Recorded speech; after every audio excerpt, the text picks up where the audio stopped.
Hello, everyone. My name is Ryan Cam. Couple about a week or so ago, week and change, I covered Steven Spielberg's very first movie, Dude, on a bit of a lark. I didn't really think anything of it, but I ultimately decided to take the plunge and say, you know what? Spielberg project, why not? So this is the beginning of the Steven Spielberg project, where I'm going to be covering every movie directed by Steven Spielberg that I have not directed before. Because he's got a new movie coming out in June called Disclosure Day, a movie that I'm very much looking forward to. And yeah, this is as good an excuse as any to talk about Spielberg's back catalog because, comfortably speaking, he's one of the greatest of all time. From the 70s up to the present, Spielberg has yet to miss. There are some pretty forgettable ones out there, ones I haven't seen yet, but just from the basic reactions to them, they've been seen as lesser than. But his peaks are just high peaks, like Jurassic Park, Schindler's List, and it just goes on and on and on. This project does come with a bit of a caveat, though, because I have covered Spielberg's bigger movies like Jaws and all the Indiana Jones movies, Jurassic Park, Lost World. I've covered the bigger stuff already here on the channel, so I'm going to be filling in gaps and covering stuff that I have not. And that's all there is to it, because Disclosure Day looks fantastic, and I'm looking forward to it. So let's kick things off. After Duel, Spielberg got his very first theatrical film, a little ditty called The Sugarland Express.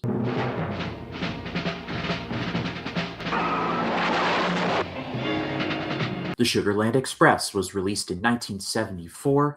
It starred Goldie Hawn, William Atherton, and Ben Johnson, among others, and it tells the story of a married couple of criminals named Lou Jean and Clovis Poplin.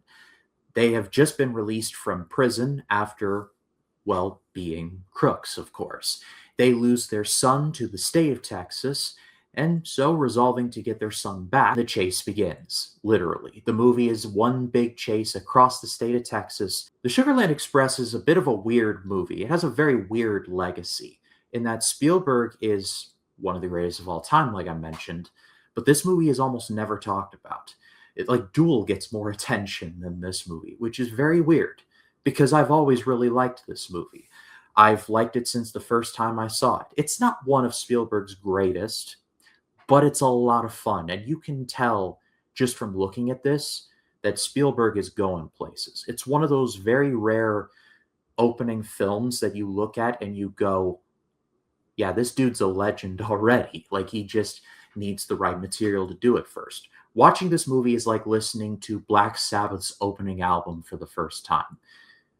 It's not their greatest, but they're definitely like cooking with the right ingredients. Goldie Hawn is the best part of the movie in terms of acting wise. I loved her. She had a great personality.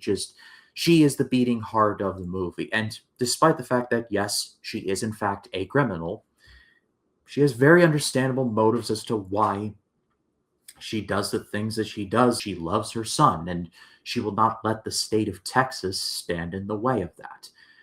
Just a general feeling of, I'm going to get my son back no matter what.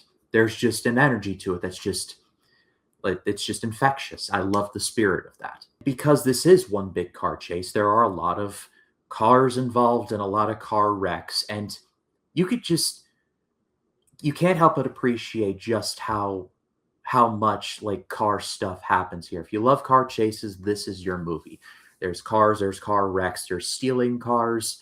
There's just lovely car bits all over the place. Like, there's even a Blues Brothers-esque big old cop car crash, though no one's watch gets destroyed. I think the biggest problem here, though, is a lack of story. Or not a lack of story. There is enough story to keep things moving. There's not a ton of the Spielberg heart and soul in this one, and it really shows at a certain point. Not necessarily taking away from anything, this is still a really fun movie, but at the same time, there's definitely something missing with this one, and it drags the movie down. That's the biggest sin, though. The rest of this movie is just a blast, and make no mistake. If you have any doubts on this one, do check it out. I'm going to give this a great rating. Again, it's not Spielberg's best, but it's definitely a sign that he is going to be the best. He's just not there yet. It also has a truly heartbreaking ending. I won't give it away here. But if you have not seen this, do yourself a favor and go out of your way and see it, because it is very good indeed. But if you have seen Sugarland Express, what did you think about it? Let me know in the comments. I'd love to read what you have to say. But Spielberg, after this, would direct a little movie called Jaws. We all know what that is. One of the greatest of all time. And then after that, he went on to one of the best sci-fi movies of all time. A little movie called Close Encounters of the Third Kind. My name is Ryan Cam, and I'll see you in the next one.